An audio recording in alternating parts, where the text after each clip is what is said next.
Theranos. Theranos was supposed to revolutionize healthcare. Founded by Elizabeth Holmes, it promised to run over 200 blood tests using just a drop of blood. No needles, no big labs, fast results. She wore black turtlenecks like Steve Jobs and convinced powerful people, from Henry Kissinger to General Mattis, that she was building the future. Investors poured in nearly $1 billion. Walgreens even rolled out testing centers, but it was all a lie. The machines didn't work. The company was using commercial lab equipment in secret. Employees were silenced, whistleblowers were threatened, and people were getting inaccurate medical results. When the truth came out, the company imploded. Holmes was convicted of fraud and sentenced to prison. A $9 billion valuation, gone. Theranos is now a textbook example of hype outpacing reality in tech. Quibi. Quibi stood for Quick Bites, a mobile streaming app built for people on the go. Episodes were under 10 minutes, designed only for phones, no screenshots, no social sharing, and no way to watch on TV. It launched in April 2020, during a global pandemic when no one was commuting. Timing? Terrible. But the idea also didn't make sense. People didn't want movie-quality shows they couldn't share. They wanted TikToks. Quibi spent $1.75 billion, hired A-list stars, and created over 175 shows. But none of them stuck. Viewership never materialized. COVID made things worse because everyone was at home watching Netflix.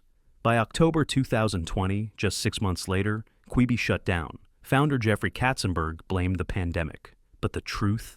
It was a solution looking for a problem. People weren't craving vertical content. They were craving content they could connect with. Quibi missed the mark completely.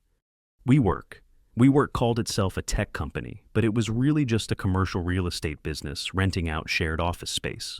The difference was branding, beer taps, and a charismatic, some would say chaotic, founder, Adam Neumann. He claimed WeWork would reshape the way we live and work. At its peak, the company was valued at $47 billion. Neumann used investor money to buy properties and lease them back to WeWork. He trademarked the word we and sold it to the company for $6 million. He pushed for rapid global expansion, even into elementary schools. When WeWork filed to go public in 2019, the S-1 documents revealed massive losses, conflicts of interest, and a business model that bled cash. The IPO was pulled. Neumann stepped down. WeWork was eventually bailed out by SoftBank and limped along until it filed for bankruptcy in 2023. It went from unicorn to cautionary tale in just a few years. Magic Leap. Magic Leap promised nothing short of the future. It claimed to be building the next generation of augmented reality glasses, hardware so advanced it would blur the line between the physical and digital worlds. Hype exploded early. It raised over $3.5 billion from major investors like Google and Alibaba, all without releasing a product. Leaked videos showed stunning visuals, but the reality was underwhelming. When Magic Leap 1 finally launched, it was bulky, expensive, $2,300, and aimed only at developers. Consumers didn't bite. Reviews were mixed. Meanwhile, competitors like Microsoft's HoloLens moved faster and delivered more. In 2020, Magic Leap laid off over 1,000 employees and shifted its focus to enterprise markets. CEO Roni Abovitz stepped down. Today, Magic Leap still exists, but the dream of a mass-market AR revolution is gone.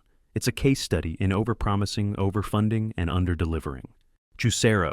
Juicero raised $120 million to build a smart juicer that connected to Wi-Fi and only worked with proprietary juice packs. The machine was sleek, expensive, and completely unnecessary. It cost $700. And then Bloomberg published a video that changed everything. It showed someone squeezing the juice packs with their hands, just as fast, if not faster, than the machine. Suddenly, the product became a punchline, Silicon Valley excess in physical form. Juicero claimed it was about quality control and consistency, but it looked like a company creating problems to justify its own existence. Refunds were issued. The company shut down in 2017. Juicero is now used as a metaphor for over-engineered tech that no one asked for. FTX was supposed to be the responsible face of crypto. Founded by Sam Bankman-Fried, it grew into one of the largest crypto exchanges in the world. They bought Super Bowl ads, naming rights to arenas, and built a reputation as the safe, regulated place to trade. But behind the scenes, FTX was allegedly moving customer funds into a separate hedge fund, Alameda Research, to make risky bets. The money wasn't backed. The company didn't keep assets segregated. When crypto prices crashed and a balance sheet leak exposed the truth, it triggered a run on the exchange. FTX couldn't cover the withdrawals. It filed for bankruptcy in November 2022. Bankman-Fried was arrested and later convicted of fraud.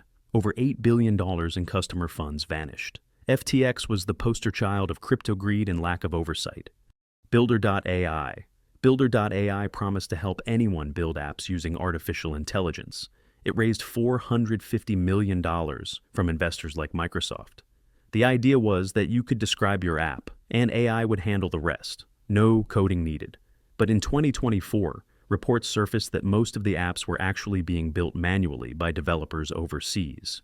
The AI was mostly a user interface. Then came allegations of financial fraud. Builder.ai was accused of round-tripping, a scheme where it and its partner company, Versi Innovation, invoiced each other for services that didn't exist. This inflated revenues on paper, but had no real business substance. Auditors were allegedly linked to the founder. Sales figures were revised downward by up to 75%. Subpoenas were issued.